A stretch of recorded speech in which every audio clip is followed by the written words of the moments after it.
girl? That's good. That's good. Okay, now that I have you. Isn't that conversation so good? Aren't you ready to take it to the next level? If you're here and you've been binging all my YouTube episodes and you are ready to buy your first or next investment property, but you just don't know where to start. You just need help to figure out what exactly do I need to do based on my specific situation to figure out how to get to the next level. If that is you, I invite you, along with all of my mentees, to join us in my Pathway to Purchase Your First or Next Investment Property program. This program is so amazing. This is how you are actually able to work with me directly. Here's the beautiful part about this program. You pay one time and that's it. It comes with lifetime access. Everybody repeat, lifetime access. There is no renewal fees, no annual fees. You get access directly from coaching from me. Every 2 weeks, you're going to be able to chat with me, figure out what your specific situation is. I'm going to be able to help you overcome it. Plus, you have access to over 50 on-demand trainings that's going to walk you through everything. If you're just now learning about what all this real estate stuff means to I want to actually scale and buy my next multifamily property. It's going to teach you everything in between. And here's the best part. With the 50 plus on-demand courses, you aren't just learning from me. You're learning from the best and the best in the industry as well. You're learning from Dr. Joe about property management. You're learning from Dominique about out-of-state investing. You're learning from my top contractors on how to work with contractors. This program is so amazing. I even include checklists and SOPs and downloads. So if you buy a property and you have a tenant and you don't know what to do, guess what? There's a checklist for that. You're getting ready to do a renovation and you need a contractor agreement, guess what? There's a contractor agreement with that. I'm able to basically just provide everything for you. Why start from scratch when you have access to a program that is done for you? You have the support you need and you have the community. I want you to join me in the Pathway to Purchase Your First or Next Investment Property program. And guess what? Because you listen to this podcast, I'm going to give you a little discount. If you go to the link in the bio or onlylivingit.com and you enroll today and hit P2P 500, I'm going to give you $500 off. Yes! I look forward to seeing you on the next call. Come join me. The tax system is like a game. And if you know the game, you can make it work for you instead of against you. A person's wealth is determined by their assets, investments, and things that they own. I say true wealth is about how you live it. Your girl is back. Welcome to Wealth Within Reach. Welcome back to another episode of Wealth Within Reach. And today we're talking about the topic that you hate, but the topic that I love to talk about, and that is taxes. So my friends, they joke to me all the time, why in the world do you love to talk about taxes? Everybody knows that I love to talk about taxes. And it's because it's like a game. Like legit, the U.S. tax system is a game. And either you know the game and you know how to play it or you get played, okay? And some of you may be here and you may have paid $10, $20, $30, $40, $50,000 or more in taxes. And maybe you're interested in investing in real estate because you heard that real estate investors save money on taxes. And it is fully true. And so this episode, I'm going to be breaking down why is that the case and what are a few tax deductions you could take advantage of being a real estate investor. First off, it's really important to know about how the tax system works. The U.S. economy has two major economic drivers. There are lots of economic drivers, but two of the top major economic drivers. And essentially, these are the ways that we know if the economy is in a healthy place.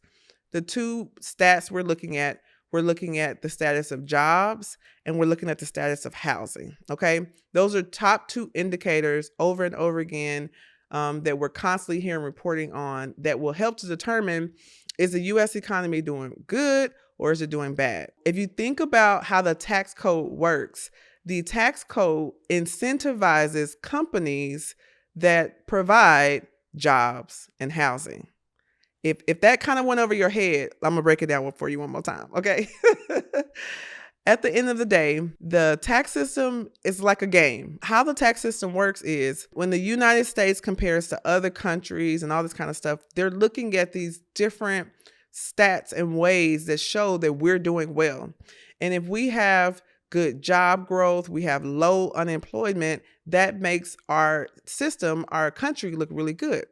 If the housing is in a healthy place, the housing has demand, people are able to find housing, people are able to have affordable, stable housing, that also makes the economy look really good.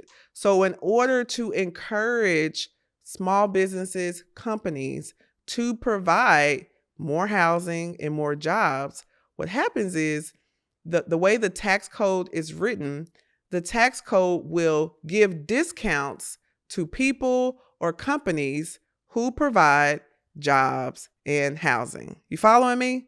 It's all a game. Okay. And if you know the game, you can make it work for you instead of against you. There is a famous framework called the Cashflow Quadrant. Okay. The Cashflow Quadrant was created by Robert Kiyosaki, which is the author of Rich Dad, Poor Dad. And he created a matrix that helps you to see, based on the type of income that you receive, that will determine how much you pay in taxes. Okay.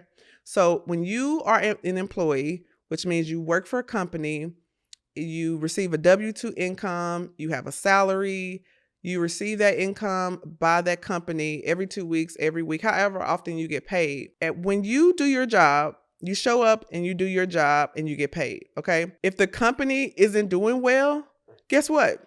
You still get paid. You should still get paid. Okay. So you get paid not based on if the company is doing well or not.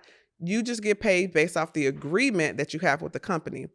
This is basically considers you to be, you take no risk. You fully just go to work and do what you need to do. That is called an employee.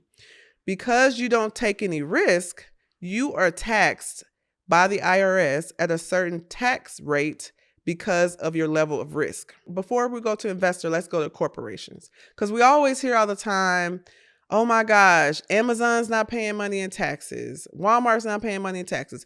Name the big company, they're not paying money in taxes. But here's the thing. Amazon, all the big companies that we either love or hate, this is not about the company. This is basically trying to tell you that they provide thousands and thousands and thousands and thousands of jobs, right? And because they provide thousands and thousands and thousands of jobs, the government wants them to provide jobs, okay? So essentially, because they are taking the risk of being able to provide these jobs for the U.S. economy, the government is going to charge them significantly less, if any, in taxes because they want them to be able to continue to provide these jobs. Similar to an investor, because I am providing housing and because I am taking a lot of risk being able to provide housing, there's a stereotype that if you're a landlord, that means you have a lot of money. That's not always the case. People who are landlords, a lot of times still have mortgages. This is how we are able to help, take care of our own families, right? That is a risk. And so in order for me to provide a risk of being able to provide a house, the government says, we appreciate you for taking that risk. And so because we appreciate you for taking that risk, we're going to charge you less in taxes than anybody else. This is why it's important to know. As an employee, guess what?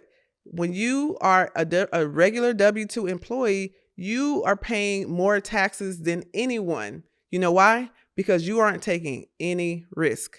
You just show up and you do your job and you're going to get paid regardless, okay? As a corporation or a business owner or an investor, if I don't receive rent, guess what? I still have to pay the mortgage. Okay. So that is why I pay significantly less money in taxes than you may pay as an employee. Hold on, wait. Did I see you at the Only and Living Experience last year? You didn't come? Let me show you what it was all about. There is nothing else like this. This is the only real estate experience that's made for us. Yeah, you and me. And not just you and me, brown people, faith-driven people. I mean, not only was it an experience, but they learned tangible advice. Plus, we had an amazing time. And guess what? I don't want you to experience any more FOMO. I want you to be there in the building, this year. And I'm about to drop all the details for the Owning and Living Experience 2025, and you will not want to miss this. Plus, I am going to offer an exclusive sweet discount for the early bird folks who grab their tickets. So if you don't want to miss out this year, and if you want to take advantage of a very, very good bonus, I'm going to need you to do this right now. I'm going to need you to go to the episode show notes today, right now, join the wait list so that you don't miss out when tickets drop. I got it? Let's do it now. Now let's head back to the episode. And so personally, I have had tons of friends and things like that who earn a lot of money, whether they're a real estate agent or another high income earner. It's cool to make money, but as we know, more money sometimes more problems. And so I've heard people that have had huge tax bills and they're frustrated, but I personally have never had to deal with that because I invest in real estate. And also because I know it's not about how much money you make, it's how you make it. Okay? Because me making $200,000 as a W-2 employee is very different than me making $200,000 as a real estate investor. If I make $200,000 as a real estate investor, because I'm taxed significantly less, on average 10 to 12%, I'm going to pay significantly less money in taxes on my $200,000 versus the employee who's probably going to pay 30, 40, sometimes even higher percent in taxes on their money. This is why if you're here and you clicked on this video because you probably paid a lot of taxes or you're getting ready to, this is another yet reason why you should consider investing in real estate. Okay. So let's talk about some of the incentives that you could take advantage of by being a real estate investor and how it differs for just owning real estate. There are some tax benefits for just having a property that you live in. If you live in the property and you own your own property, there are a few deductions you can take advantage of. You could take a deduction off of your property taxes, your homeowner's insurance, and also the interest you pay on your mortgage. Okay. But that's pretty much it. That's the majority of the expenses that you can deduct as a traditional homeowner to save money in taxes. Again, because you're not really taking risk. You got to have somewhere to live anyways. So they're like, great, we want you to be able to buy a house, but you're not able to take advantage of the big ticket item deductions because you aren't really providing any risk. It's not a big risk to you to own a home that you live in. But when you decide to become an investor, that opens up a whole list of deductions that you can take advantage of. I've been able to teach clients these new additional deductions to take advantage of, and they have been able to get tax refunds for $10, $20, $50, even $60,000. And these are people who work W-2 jobs, have been able to get refunds to be able to get cash flow to then go back and invest in real estate. And that's the thing. The reason why they're giving you all these deductions is because they want you to buy more real estate. Y'all following me? Y'all get how this works? And so as a real estate investor, there's so many tax incentives that you can take advantage of. In addition to the ones I mentioned before, your property taxes, your homeowner's insurance, any type of repairs and maintenance is a tax write-off as an investor. If you have to replace your HVAC system, guess what? That's a write-off. The biggest write-off that you can take advantage of that makes the biggest difference as a real estate investor is what we call depreciation. You are probably used to the word appreciation. Appreciation is what we describe when someone's home is increasing in value, okay? Depreciation is the term that the government gives you to say that your property is aging. Your property is getting older by the year. So even though your property is appreciating, it's increasing in value, as it gets older, it is depreciation. It's getting older every year. So because your property is getting older every year, and as it gets older, you have maintenance and things that end up, occurring. The government gives you, based on the amount that you purchase your home for, they give you a standard deduction each year for each and every property to be able to write off your taxes. That is a huge bonus deduction. If you have a property that you bought for, let's say, $200,000, you could potentially be able to save up to $9,000 to $10,000 a year in taxes just off of that one property. Okay. So if that's one property, imagine if you had 3. That's already potentially $30,000 in a tax deduction for just 3 properties. That could be possibly all the money that you would do to pay in taxes comes right back to you. And that's the beautiful thing about real estate. That's why I love it. That's why I actually haven't had to pay a lot of taxes. Back in the day, I had a family member, before they retired, they worked in the medical field. And they, at the time, was making about $60,000 a year. And at the time when they were making $60,000 a year, I had just been maybe my 3rd or 4th year as a real estate agent. And maybe that year I made about $400,000 or $500,000 plus I had been, building my real estate portfolio. Even though I made $400,000 or $500,000 that year and had a real estate portfolio, and this person made $60,000 a year, this person paid more money in taxes on her $60,000 a year than I paid with making $500,000 a year. And it wasn't because I sold houses. It was because I was able to take advantage of depreciation from my real estate portfolio investments. Okay. And so, like I said, y'all, it is wild. In addition to all of those other deductions, anytime you invest in your education, when you invest in real estate, that is also a tax deduction. So being able to come to the owning and living experience, investing in the pathway program, investing in the mastermind, being able to book a hotel to go on a retreat. All of these expenses are tax deductible. It is a beautiful thing. You get paid to learn, okay? Instead of, paying money in taxes to something that you don't even know where it's going to go to, use that money to invest in real estate. And then you, depending on the learning and the knowledge that you have access to, you can actually get it back and then be able to use those funds to reinvest. And so if you're here and you're like, okay, I'm sold, I'm ready, let's go. Let's go. I invite you to join me in my community. Join me in one of my programs, because this is just the icing on the cake. We have so many trainings, so many resources, even vendors and accountants and CPAs and referrals to be able to connect you to, so that you can stop paying all this money in taxes and begin actually saving money to build wealth towards your future.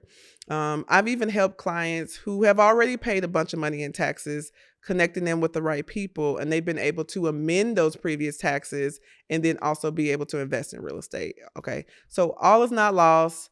I hope you learned a ton of how the tax system works. I hope that this episode has helped you get even more excited about real estate. Now you see why I love talking about taxes, because I, don't have to pay a lot of them. So I love it. If you love this episode, share this with 3 friends.